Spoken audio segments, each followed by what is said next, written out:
Video নিয়ে চলে আসলাম। এই যে আমার সামনে একটা গাছ দেখতেছেন না, টব ভর্তি গাছ। এই গাছটা কি গাছ, কে কে বলতে পারবেন বলেন। তার আগে একটা কথা বলি, আমরা যারা বাগান করি, মানে আমি তো নতুন চাষি, আমরা যারা বাগান করি প্রথম তো অনেক ভুল করি, বা আস্তে আস্তে ভুল করে করে অনেক কিছু শিখি আর কি। অলমোস্ট তো রোজার শেষের দিকে, আর মাত্র কয়েকটা রোজা আছে, তারপরে ঈদের আনন্দ। তো যাই হোক, এই রোজার ভিতরেও কিন্তু আমার গার্ডেনিং করা বন্ধ নাই। রোজা রেখে সারাদিন রোদের ভিতরে কঠোর পরিশ্রম করছি বাগানে। আমার বাগানের আপডেট আরও পরে দিব। কি শীতের ফলন তো কেবল শেষ হইতেছে, আবার গরম আসতেছে। আমরা কিন্তু ফ্লোরিডাতে 12 মাসই শাকসবজি চাষ করতে পারি।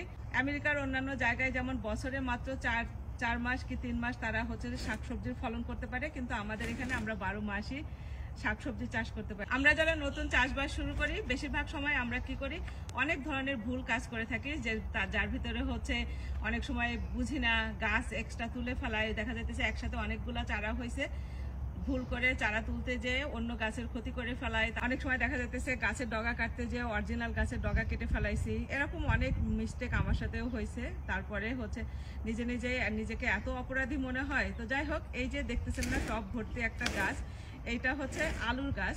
আলুর গাছগুলা কিন্তু আমি ইচ্ছা করে লাগাই নাই। ঘরে যখন আলু পচে যাইতেছিল, নষ্ট হয়ে যাইতেছিল, অনেক আলু একসাথে কেনা হয়, সেখান থেকে আমি 4টা আলু হচ্ছে ফেলাইছিলাম। ফেলানোর পরে চলেন আপনাদেরকে দেখাই আমার সাথে কি ঘটনা ঘটছে, আমি কি ভুল কাজটা করে ফেলাইছি।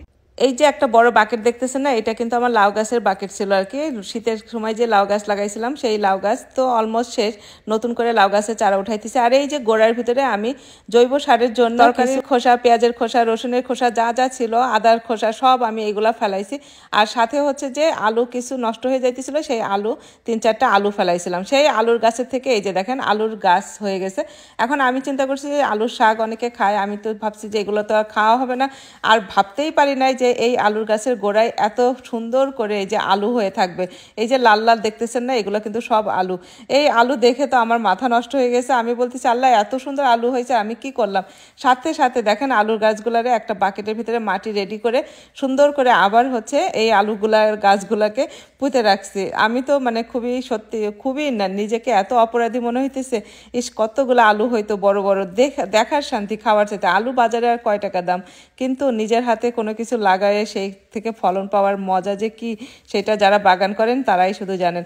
তারপরে এই যে দেখেন আলুর গাছগুলাকে কি সুন্দর করে আবার সুন্দর করে এখানে লাগাই দিছি। আপনারা যারা আলুর চাষ করেন একটু কমেন্ট করে জানান তো, এই আলুগুলা কি হবে। এই গাছগুলো তুলে আমি যে অন্য টবে লাগাইছি, লাগানোর পরে এই যে 3 দিন পরেরকার এই অবস্থা। আমি তো কখনো এর আগে আলুর গাছ লাগাই নাই, আমার কোনো ধারণাই নাই। যদি আপনাদের ধারণা থাকে এখন এটাকে কি করতে হবে, কিভাবে করলে ভালো ফলন হবে, অবশ্যই কমেন্ট করে জানাবেন। এই যে দেখেন ভিতরে এই দেখেন আলু, এই যে এইভাবে আলুর গাছ হয়ে গেছে। আমি 3টা আর কি থোকা ছিল এরকম, আমি এগুলারে নিয়ে এসে এখানে লাগাইছি। এখন আমি এটার কি করতে পারি, যারা আলু চাষ করেন অবশ্যই কমেন্ট করে জানাবেন।